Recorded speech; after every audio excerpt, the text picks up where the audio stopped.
เอาเอาถ้วยใหญ่เราตอนเอาตอนใส่เอาครบหมดสิแนว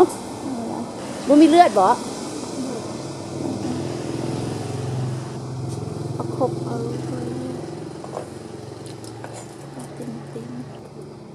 ตับเอาไตเอาหัวใจเอาเมียงนี่หัวใจพุงนี่ครบหมดเนาะเลือดของเราเลยอันนี้ก็ไส้บ่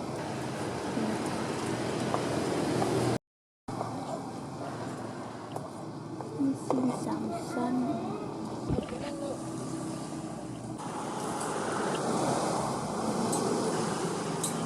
หน้าเผ็ดบ่มื้อนี้บ่เผ็ดสิ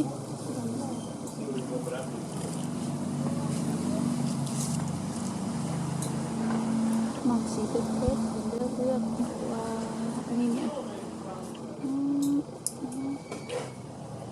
สามชั้นอันนี้เนี่ย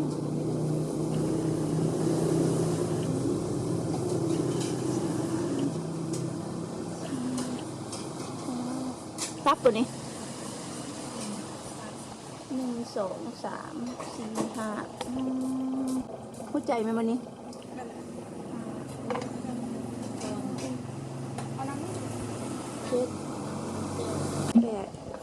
8ตอนเลข8เลขโชคดีเมื่อคืนนี้เลขออกอย่างเอาน้ำนี่เลยฮะน้ำเปรี้ยวผักเอาหมดสิแนว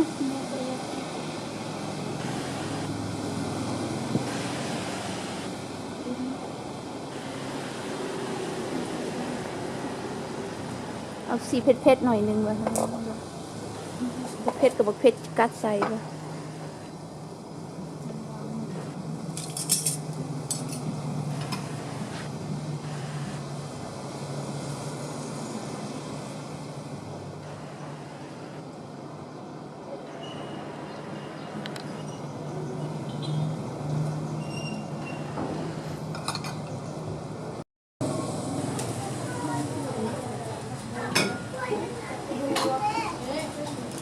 Breakfast in Luang Prabang at Sing Snack Bar. I'm having kapun nampik. This is rice vermicelli noodle soup.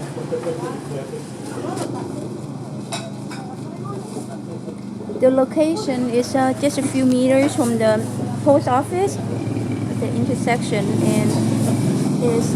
opposite of a temple which I forgot the name. Temple over there.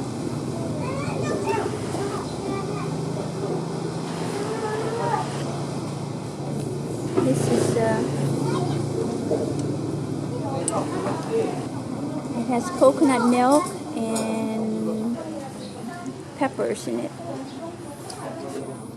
and I pick all kinds of